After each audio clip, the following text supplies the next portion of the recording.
No he sido invitado aquí al Córdoba al Festival de Cine Africano, y dentro del Festival de Cine Africano han hecho un apartado sobre literatura e inmigración, y entonces me han invitado para intervenir y participar en esos debates. Mi primera incursión en la literatura fue con mi relato El sueño, que salió en Papeles de Sonarmadans, una revista que editaba y dirigía Camilo José Cela, en septiembre, si no recuerdo mal, en el número de septiembre de 1973. Efectivamente, es un sueño, pero un sueño basado, más que un sueño, una pesadilla, puesto que unos días antes la prensa había publicado la noticia de que unos senegaleses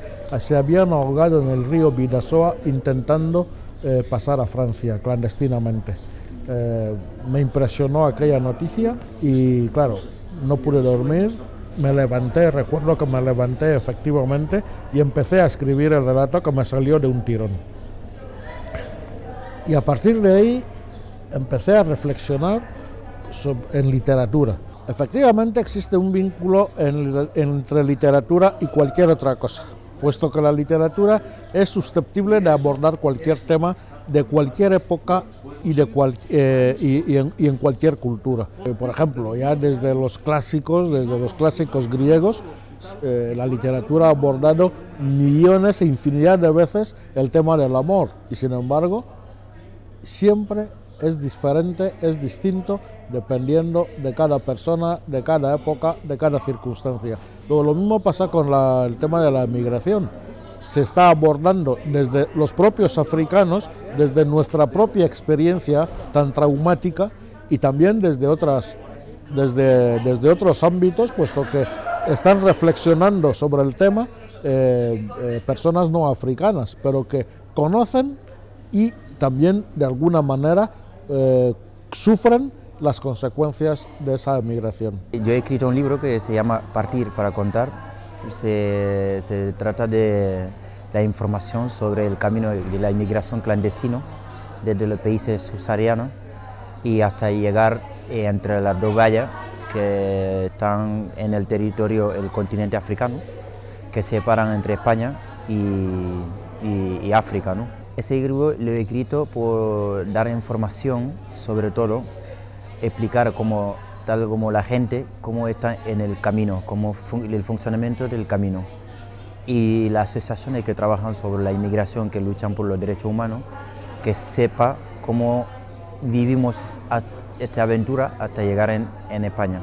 Y era para que los hermanos también, que están siempre soñando para venir a Europa, que tengan preparado, que sepan lo que se puede ocurrir. Escribir ese libro realmente me ha puesto como reconciliación a mí mismo, ¿no? De darme cuenta realmente, valorizar la cosa que he pasado y tener precaución también y estar preparado por lo que viene en el futuro también, ¿no? Y es verdad, también vivir otros dolores que ya había pasado ya. Y sobre todo cuando llegando en España, viendo cómo se tratan la inmigración, cómo se hablan de la inmigración negra aquí, y eso es como acumulación de rabias que siempre que tú escuchas hablando de los subsaharianos.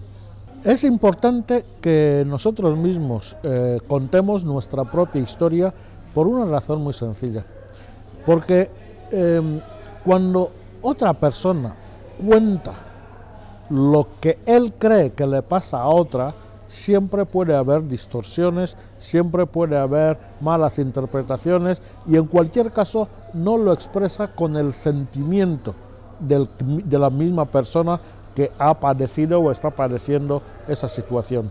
Y eso es lo que ha pasado con la historia africana, y es lo que ha pasado con todo lo que se relaciona con África. Comparando con don Donato, que ha escrito de la literatura de la inmigración de hace muchos años, y sobre todo lo que he compartido con él, y me das cuenta que realmente y parece que como sigue igual, ¿no? Que no hay muchos cambios, y de los prejuicios sigue igual, la falta de información casi sigue igual. El hecho básico es que un africano que tiene que está obligado a salir de su propio país, abandonar a su familia, sus paisajes, su comida, en fin, toda su cultura, todo su mundo, para ir a otro mundo incierto, absolutamente desconocido, y en busca de una quimera, de una ilusión que no sabe siquiera si se va a realizar y en condiciones espantosas. Eso es lo que hace, esa tragedia es la que es común en todos los relatos sobre la migración.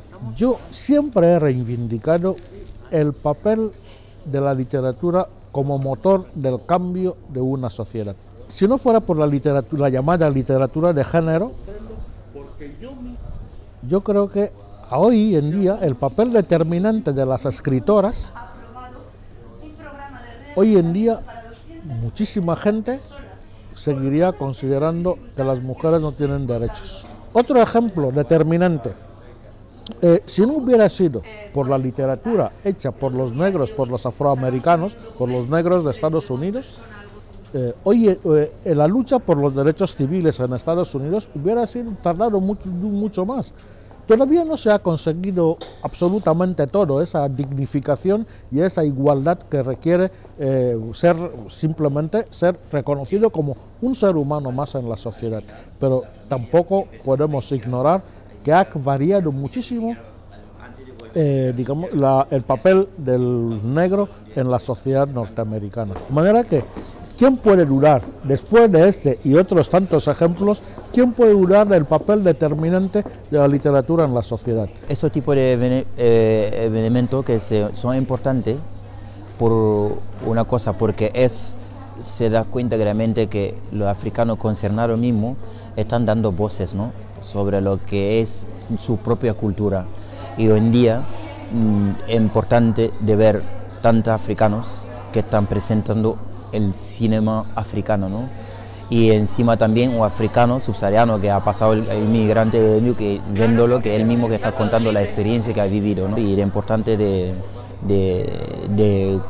hacer más actividades así para que la gente dejan de tener un prejuicio hacia la persona de raza diferente o la persona que de cultura diferente.